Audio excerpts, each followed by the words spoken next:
What was the creepiest or most paranormal thing that's ever happened to you? Creepy for me, I was having a tense conversation with someone that I was close to years ago. The conversation quickly devolved into a passive-aggressive fight that ended with the other person getting in the car and driving away. As I started heading back inside, the other person came back, got out of the car, and started our conversation again. The tone of voice was totally different and the stance was different and the feeling in the air was completely off. I don't know how else to explain it. As the conversation progressed, the other person started saying some nasty and mean things that were completely out of character. I said, "This isn't like you, person." They said, "What makes you think that I'm person?" I remember continuing the conversation and talking to the person for a long time, but I don't remember anything specific. I do remember becoming more and more alarmed and knowing something wasn't right. Finally, I told the person to go home. They complied and left. I went back inside and started telling my sibling about the situation when the doorbell rang. Maybe 2 to 3 minutes had passed. It was the person coming back to apologize for the original fight. They had been driving around town for a long time and didn't want to go home leaving things unresolved. I asked why they had said some of the things from the last conversation and they looked at me like I was crazy. They had no idea what I was talking about. Totally could have been lying, but that whole situation just felt dark. Scared the hell out of me. I was a manager of computer repair for a retailer a couple years ago. We had a client's computer in the back running various malware and virus scans. I was doing morning paperwork in the back near the computer. This PC had its screensaver on displaying random photos from the My Pictures folder, various family members, children's birthday parties, the usual stuff. Then from then of my eye, I swear to God, I saw a picture of a woman from the shoulders up with her throat cut. As soon as I realized what I was making out, I directed my full attention and it was back to photos of a car show. As the day went on, I thought nothing of it and proceeded to continue my work until I was bringing another customer's PC to the back to work on, and again from my peripheral I could have sworn I saw a bloody body and bound in the trunk of a car. At that moment I began to freak out. I grabbed one of my employees, explained to him the situation. We then sat for 10 minutes and watched the screensaver. It is against company policy to search through the client's personal files without absolute just cause. We then proceeded to see a photo of 2 bodies in a shallow grave out in the woods and another photo of a severed hand down in the kitchen drawer. I then went and got the general manager and informed him of the situation and had him view the screensaver. We then felt that I would be in everyone's best interest to contact law enforcement. And about 15 minutes later, owner of the computer and another gentleman show up. I proceed to tell him that his computer is not ready and it will be a while. He then informs me that he was called there because someone reported there was some photographs of a grisly murder that we had found. I showed him his computer and then his partner then begins to laugh at him. Apparently he went against police policy and took some of his work home with him and had never noticed his work photos were being used as a screensaver.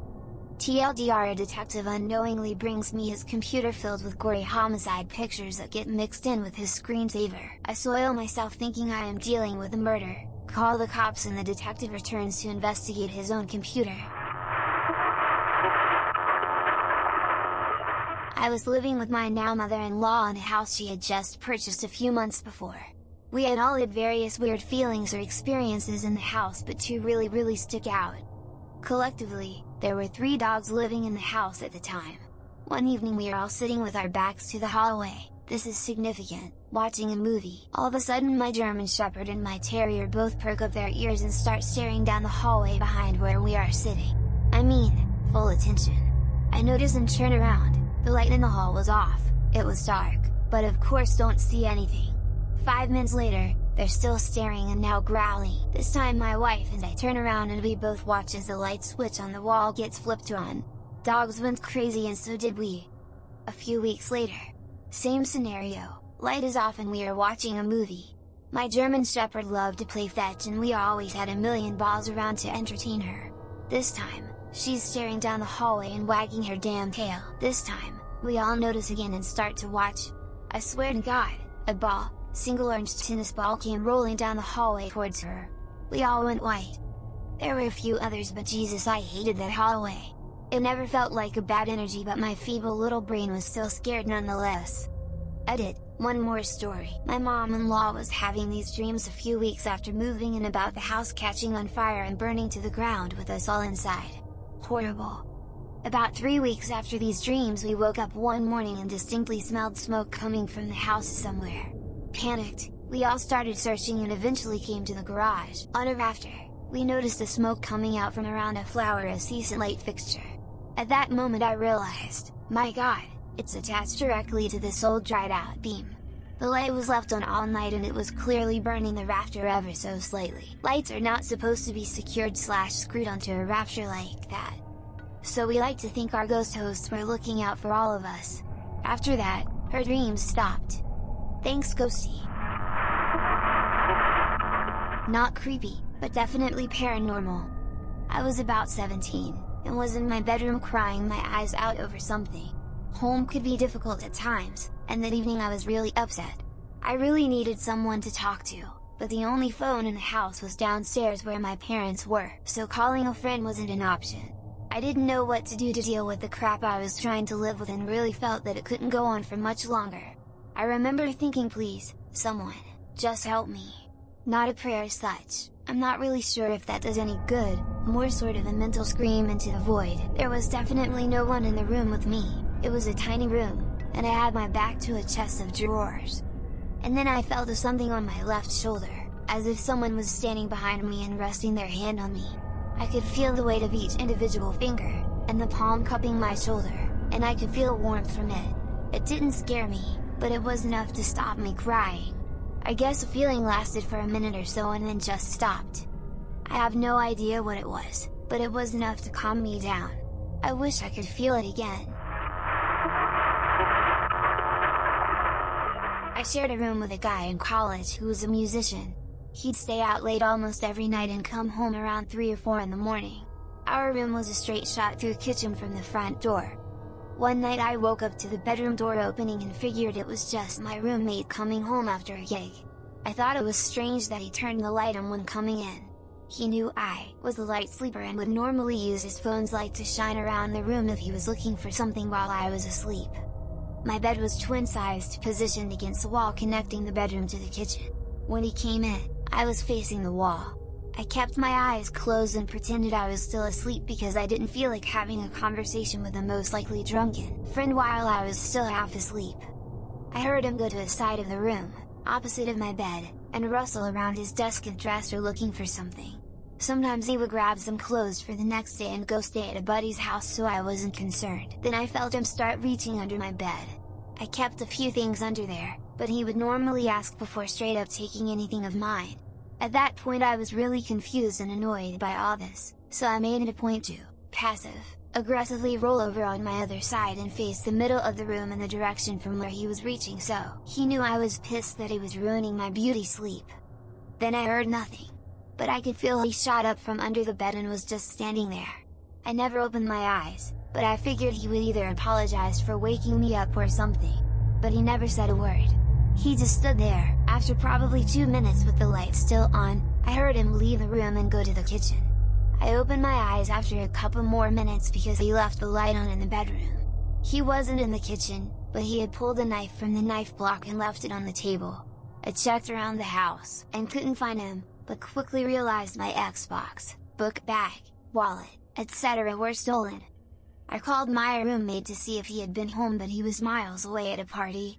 He still had his house keys and never gave them to anyone else prior. I must have accidentally left the door unlocked that evening, which was the one time someone decided to check the knob. Police never followed up with me after that night so I doubt they ever caught the guy.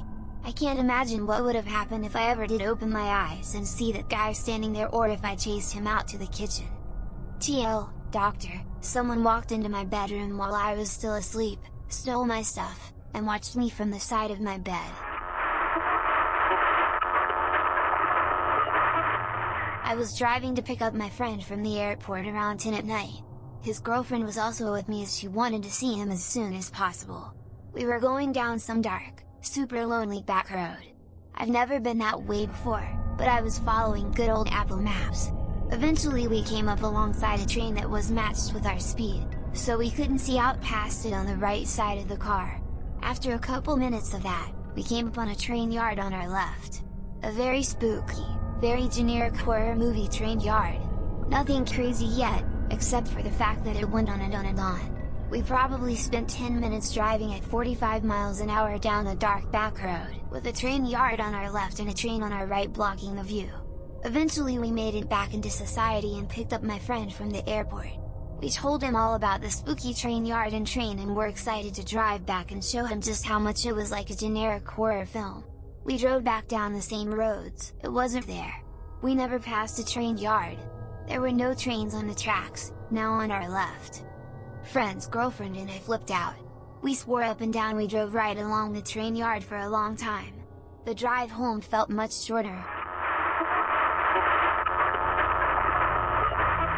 We lived in a house a few years back, and random things would just go missing, then they'd turn up somewhere else. We never really thought hard on it cause they were never expensive or important things, so because of this none of us ever mentioned it to each other. Fast forward and Mum loses an earring. Not a huge deal, but it's a nice dangly pair she wears frequently. Maybe a month later I come home and find it perfectly laid out in the middle of the ground at the end of a high traffic hallway. It has 3 doors at the end. Take a photo and show Mum when she gets back, give her back her earring, and we discuss the oddity. I mention that lately I've been misplacing random inconsequential stuff like staplers, and she looks at me and she goes, "That's weird." Me too. Our housemate gets home and we mention it and he goes, "Oh man, so weird. My razor vanished for a while and I found it back on my sink one day." So basically we're all convinced there was a friendly ghost attached to that house that just misplaced things to let us know they were present.